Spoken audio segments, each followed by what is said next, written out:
Sveiki, šiandien sveikinamės virtualiai, mes esame įkūnytos praktikos praktikės, tai šiandien yra Ernesta, Ingrida, Jurga ir aš Ieva, ir mes norime pakalbėti ir galbūt atsakyti į klausimą, kurį girdime ir iš klientų, ir iš žmonių, kurie sužino apie mūsų šią veiklą, ir iš galbūt potencialių klientų, ir galbūt jums kyla tas klausimas, tai kas ta kūno terapija?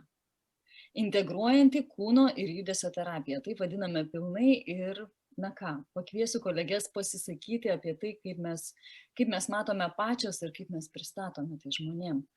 Galbūt Ingrida, pirmoji?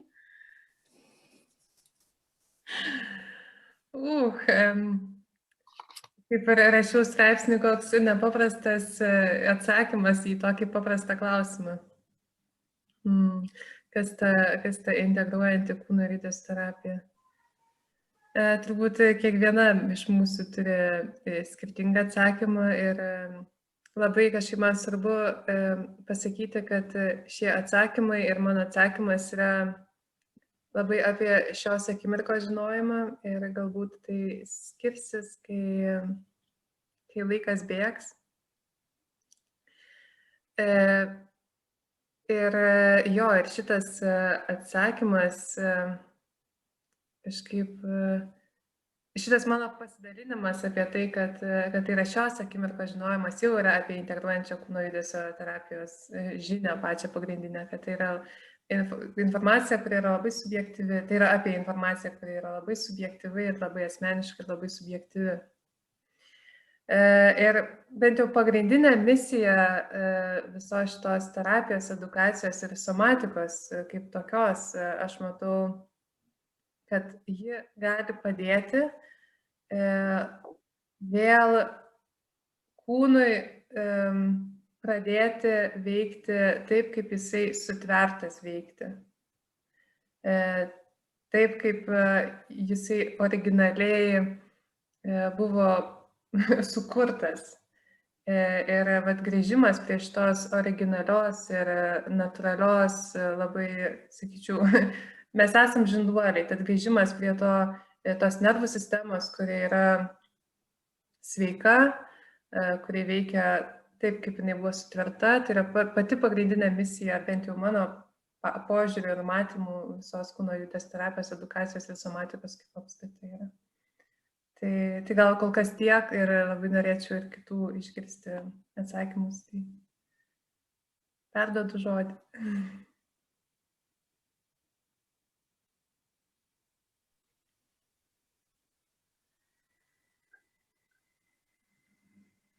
Gal Ernestai?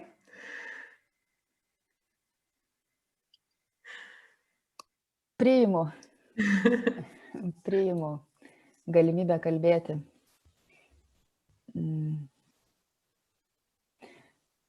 Pirmiausias dalykas, kurį dabar atsimenu, tai kada aš guliu ant grindų ir klausau dėstytojos vedimą ir girdžiu tekstą: sulaukite impulso, kurį sekdami pradėtumėte judesį. Ir tada mano smegenim buvo šakės, jos niekaip nesuprato ir aš pradėjau viduje diskutuoti, kokio impulso. Nejaugi yra impulsas kažkoks, kuris gali judinti kūną? Tai ne aš judinu kūną, tai kas judina tą kūną? Tai vienas iš tokių prisiminimų klausant Ingridą. Ir kitas žodis, kuris ateina, tai yra integruojanti kūno ir judesio terapijos praktika ir mano prigimtinė teisė judėti. Tai čia prisimenu mūsų pirmuosius studijų metus, kada tyrinėjome kūno integruojančio judesio terapijoje kūdikio vystymasi turbūt ir jo judėjimo. Žodis paternas, nežinau net kaip lietuviškai verstusi, bet iš esmės mes pradėjome nuo akių, stebint aplinką, nuo uodimo aplinkos, nuo vartymosi ant grindų, nuo šliaužimo, ropojimo. Ir man integruojant į kūno ir judesio terapiją, iš esmės visų pirmiausia mano patirtyje tai priminti kūnui, kokios jo yra teisės. Priminti taip, kaip mes galime judėti, ropodami ir kad netgi būdami 10, 20, 30, 40 ar 60 ar 100 metų mes vis dar turime teisę ropoti.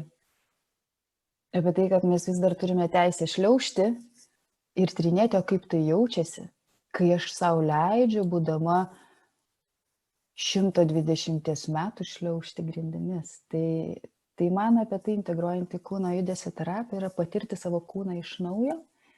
Ne tik tai sėdint priešais kompiuteryje, bendraujant su kolegomis, bet ir judant, ir leidžiant savo judėti visaip. Tai tiesiog priminti savo kūnui, kaip jisai gali judėti visaip, kaip jisai pradėjo judėti visaip. Ir kad yra legalu, netgi būnant vyresnio amžiaus, vaikščioti 4, šliaužioti, vartytis ant grindų. Ir patirti tą kūdikio džiaugsmą, atrandant judėjimą kaip kažkokį naują vėl dalyką.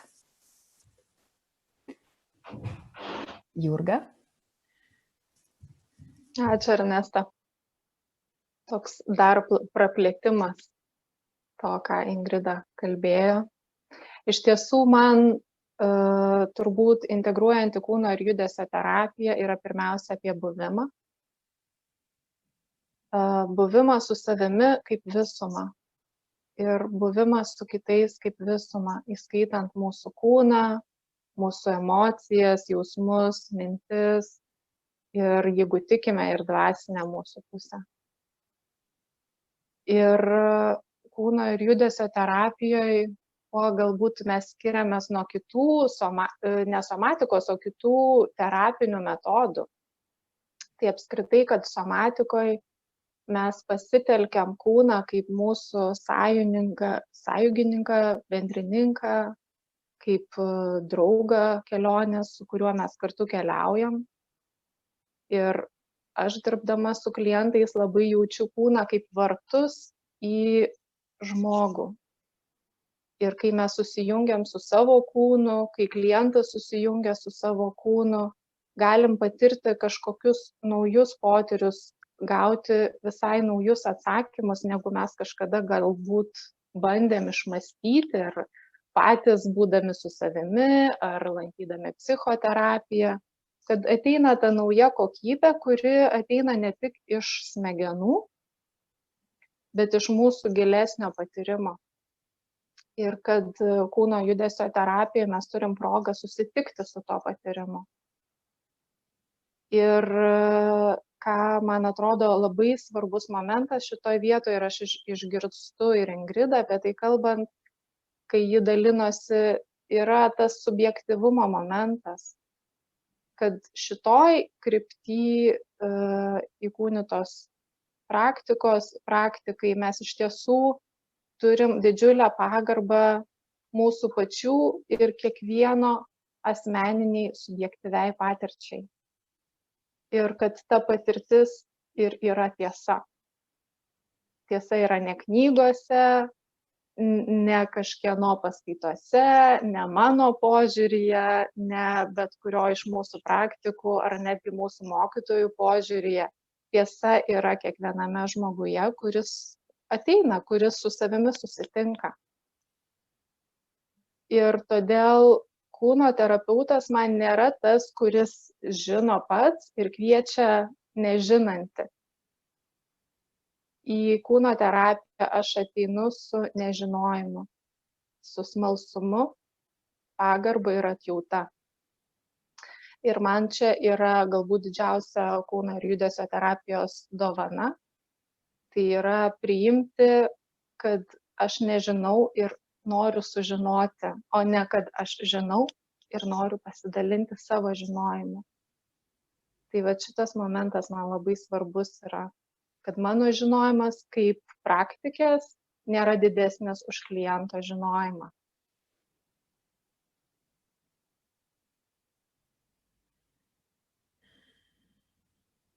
Ieva, kaip tu apibrėžtum, kas tau yra kūno ir judesio terapija?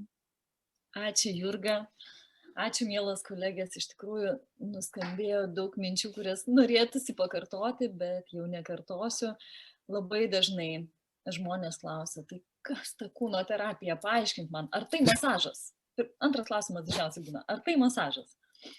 Nesakau, ne masažas. Ir iš tikrųjų, kiekvienam žmogui turbūt reikėtų skirtingo aiškinimo ir galbūt jūs palies tai, ką pasakėme šiandien. Man kūno terapija yra lydėjimas, palyda žmogaus ir aš nežinau, kokia ta kelionė bus. Ir kiekvieną kartą jinai gali būti labai labai skirtinga, labai savita, vieną kartą džiaugsminga, kitą kartą visai su kitokiom emocijom, vieną kartą vedanti labai giliai, kitą kartą rodos paviršiumi, bet tas gilis vis tiek yra. Ir taip, ir tas yra svarbus momentas. Ir nežinojimo, ir leidimo vykti tam, kas vyksta, ir labai svarbu matymo, liudijimo ir buvimo kartu, palaikymo. Apskritai kūno terapija man yra labai labai stipriai apie gyvenimo džiaugsmą. Kad ir kokie procesai bevyktų, kad ir kas bebūtų, vis tiek mes visi norim būti laimingi, mes norim būti sveiki, mes norim gyventi gerai, mes norim džiaugtis tuo gyvenimo, ne, kuris tas laikas gyvenimo vis dėlto yra laikinas. Ir man kūno terapija yra va tas būdas, kuris veda į daugiau džiaugsmo gyvenime, o daugiau džiaugsmo gyvenime nutinka tada, kai jį gyvenu pilnavertiškiau ir kokybiškiau. O kaip tai padaryti, tai pažinti įvairias gyvenimo pusės savyje ir pažinti save labiau.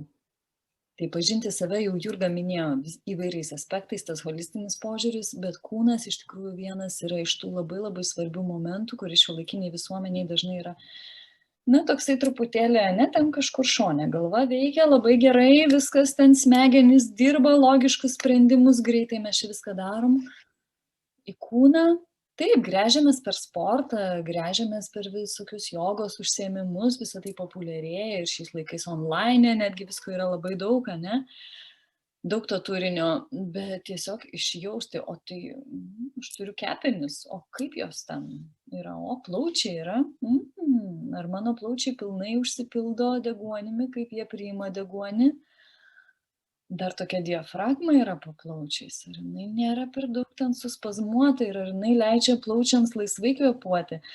Tai kūne yra begalė tokių atradimų, ką mes darėme mokykloje.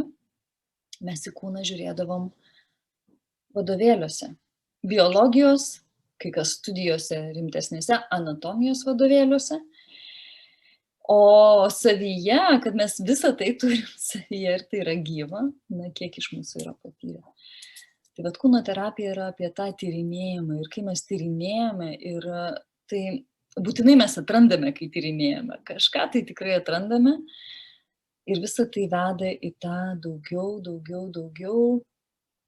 galimybių, didesnį galimybių lauką. Ir tuomet aš matau tą gyvenimą pilnavertiškesnį. Kuo daugiau galimybių mes turime, kuo daugiau mes patiriame, tuo mes gyvename pilnavertiškiau ir tuo labiau galime džiaugtis. Tai toksai būtų mano atsakymas ir tikrai girdėjot 4 skirtingus, kai kur sutampančius, bet kiekviena su savito mintim ir manau, kad kiekvienam žmogui labai dar kitokių atradimų gali būti. Ar kolegės turi pridurti ką nors, ar norėtumėt ką nors pridurti? Man dar labai svarbu gal truputėlį apie pavyzdžius pakalbėti, tokį labai materialų lygį, kaip mes kūnas materialus, tai labai tokių materialių pavyzdžių duoti. Tai labai norėčiau mūsų visas dabar pakviesti, galbūt, pavyzdžiui, jeigu yra skausmas, kaip kūno terapija draugauja su skausmu, ką mes darome, jeigu kūne yra skausmas. Tai jo, šiaip gal turit kokių minčių pasidalinti, galbūt šią temą. Arba bet kuria kita. Jo, iš ties, kai susitinkam su skausmu, tai kiekvienas terapeutas ir su kiekvienu klientu gali dirbti šiek tiek kitaip. Bet greičiausiai, ką darom pirmiausia, susitikę su skausmu ar su kažkokiu kitu pojūčiu, tai tiesiog stebime jį. Stebim, kaip tas pojūtis pasireiškia kūne, kas yra aplink jį, kokie vaizdiniai, asociacijos, žodžiai, jausmai, mintis kyla, kai esam tam stebėjime. Ir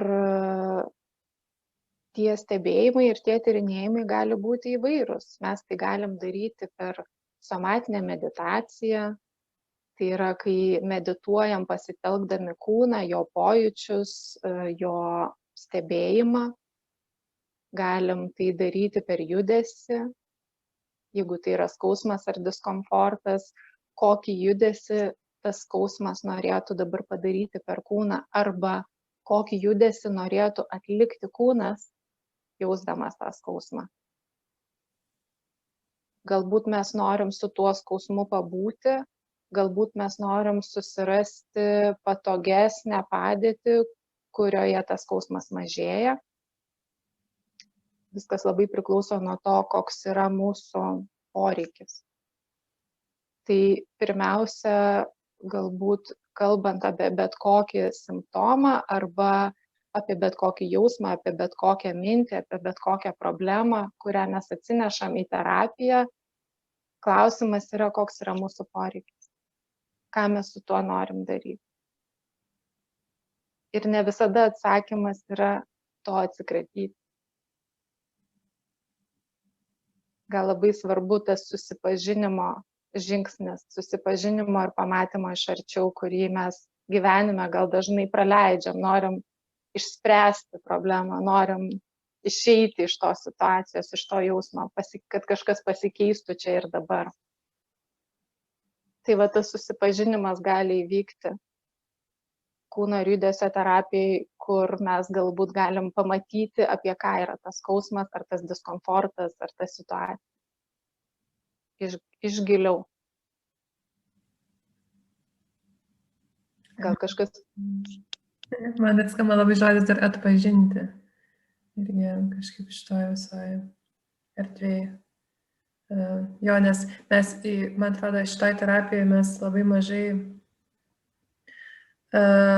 ieškom kažkokios informacijos. Ne tai, kad ieškom kažkokios papildomos, gal sakyčiau, informacijos. Mes labiau kreipiam dėmesį į informaciją, kuri jau yra ir kuri dar nebuvo pamatyta. Tai va tas atpažinimo veiksmas labai, man atrodo, svarbus. Tai norėjau. Taip, labai skamba man. Ir aš paantrinčiau šitoj vietoj, kad visų pirmiausia pastebėti, kad jisai yra. Ir stebint, tyrinėti, kiek aš dedu pastangų tuom atsikratyti, kiek aš dedu pastangų tai stebėti ir būti su tuom. Ir aš atsimenu, kai buvo toksai momentas vieno užsiėmimo metu, labai iliustratyviai parodė, ką reiškia atsikratyti. Tai vadinasi, vienas žmogus prilipo prie kito kojos, apkabino ir kitas norėjo jį nusikratyti nuo kojos. Kuo jis labiau norėjo nusikratyti tai nuo kojos, tad kitas žmogus labiau apsikabino. O kuo tas žmogus, kuris buvo skausmo apkabintas, leido savo būti, stebėti, tyrinėti, žiūrėti iš šono, leisti suteikti tam skausmui įsivaizduojamą spalvą, formą, leisti savo nebesusitapatinti su tuo, paglostyti tą žmogų, įsivaizduojant, kad tai yra jo skausmas. Tada tas skausmas taip rimo ir nuslinko nuo to žmogaus kojas. Tai turbūt man toks iliustratyviausias pavyzdys apie tą norą atsikratyti ir pastebėti savo ir kiek leisti tai būti, net jeigu tai yra žodis skausmas. Man su vaikais dažniausiai padeda galbūt čia emocijose, kai jie pasileidžia emocijas, ten labai užsispiria kažko ar stipriai verkia, aš tiesiog tada klausiu, o kokios spalvos tavo šitas pyktis? Ar jisai turi formą? Ir tada ateina ramumas, nes jisai atsitapatina nuo to, jisai nustoja skęsti savo tam dalyke. Tai turbūt pastebėti ir tyrinėti susitapatinimą ir suteikti kažką tam skausmui tokio, kad tai jisai nėra, aš nesu tik tai tas skausmas šitoje vietoje.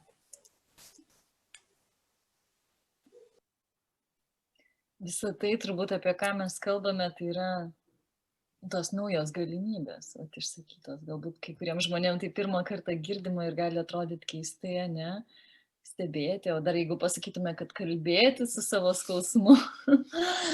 Bet iš tikrųjų tie žingsneliai gali būti daromi pamažu toje veikloje, kurią mes čia pristatome. Ir tai yra jo apie naują požiūrį, kitokį požiūrį, gal ne visiems naują, bet tiesiog kitokį gilesnį, kokybiškesnį galbūt požiūrį į savo kūną. Tai stengiamės daryti. Ar pabaigai norėtumėm ką nors pasakyti?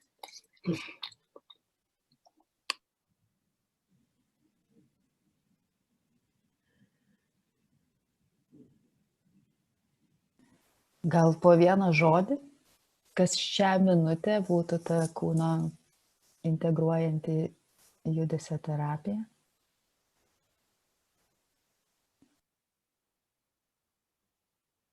Man tas žodis yra susitikimas.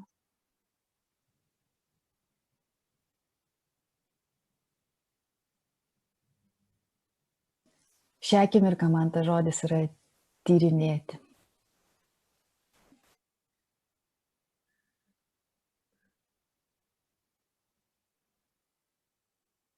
Aš turbūt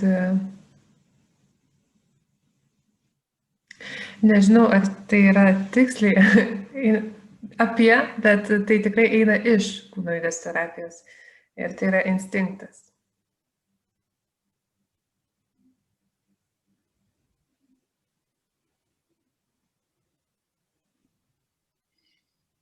Man šią akimirką skamba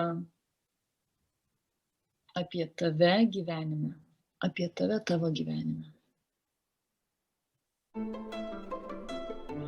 Jeigu jums įdomu, ką mes veikiam daugiau, jeigu norit išbandyti, jeigu norit leistis į tyrinėjimus, tai daugiau informacijos rasit mūsų puslapyje ikunitapraktika.lt, Facebooko, Instagramo paskyrose ir taip pat ten rasite mūsų kontaktus. Mūsų praktikų yra ir daugiau šioje srityje, mūsų praktikų daugiau yra įkūnytoje praktikoje. Tai tikrai galit susisiekti ir leistis į tą kelionę. Tavo Maja yra nuostabi Ieva. Mateo, koks galiukas tik matosi. Dalyvė.